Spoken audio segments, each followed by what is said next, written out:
Friends, എല്ലാവർക്കും ജാനകിയുടെയും അബിയുടെയും വേണ്ടി പുത്തൻ പ്രൊമോ വിശേഷങ്ങളിലേക്ക് സ്വാഗതം. പിന്നത്തെ ആ ഒരു പ്രൊമോയില് നമ്മുടെ അജയ്ക്ക് ആ ഒരു സഹിക്കാൻ പറ്റുന്നില്ല കേട്ടോ. ഒരു റിസോർട്ട് നമ്മുടെ അബിയുടെയും ജാനകിയുടെയും പേരിൽ അച്ഛൻ കൊടുത്തു എന്നുള്ളത്.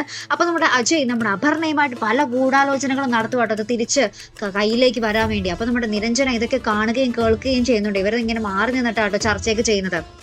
അപ്പൊ നമ്മുടെ അപർണ പറയുന്നുണ്ട്, ഇനി അഭയേട്ടൻ വിട്ടുകൊടുത്താൽ തന്നെ ജാനകിയെടുത്ത് അതിന് സമ്മതിക്കില്ല, അവരതിന് ആ റിസോർട്ടിന് വേണ്ടി കിടന്ന് ചാകും എന്നൊക്കെ പറഞ്ഞ് ഭയങ്കര ഡയലോഗ് അടിക്കുന്നുണ്ട്.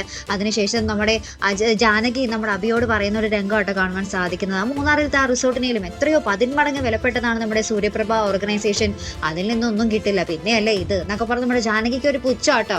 അപ്പുറത്ത് നമ്മുടെ അജയ് നമ്മുടെ നിരഞ്ജനോട് പറയുന്നുണ്ട്, ഞാനിത് ഒരിക്കലും സമ്മതിക്കില്ല, ഞാൻ എത്രയോ മോഹിച്ചൊരു റിസോർട്ടാണത്, അതാണ് ഏട്ടന്റെ പേരിൽ എഴുതി കൊടുത്തിരിക്കുന്നത്, ഞാനിത് സമ്മതിക്കില്ല എന്നൊക്കെ അവിടെ നിന്നും കലി അടങ്ങാതെ പോകുന്ന ഒരു അജയ് ആയിട്ട് നമുക്ക് കാണുവാൻ സാധിക്കുന്നത്. അജയ് ആകെപ്പാടെ മാറിപ്പോയി. നമ്മൾ പരമ്പര തുടക്കത്തിൽ കണ്ട അജയ് അല്ല ഇപ്പോൾ, അല്ലെ? അപ്പൊ എന്തായാലും നമുക്ക് കണ്ടു തന്നെ അറിയാട്ടോ ഇനി എന്തൊക്കെയായിരിക്കും സംഭവിക്കാൻ പോകുന്നത്. അപ്പൊ ഇതുപോലെ പ്രൊമോ റിവ്യൂസിനും എപ്പിസോഡ് റിവ്യൂസിനും ഒക്കെ നിങ്ങൾ മറക്കാതെ ചാനൽ സബ്സ്ക്രൈബ് ചെയ്യുക.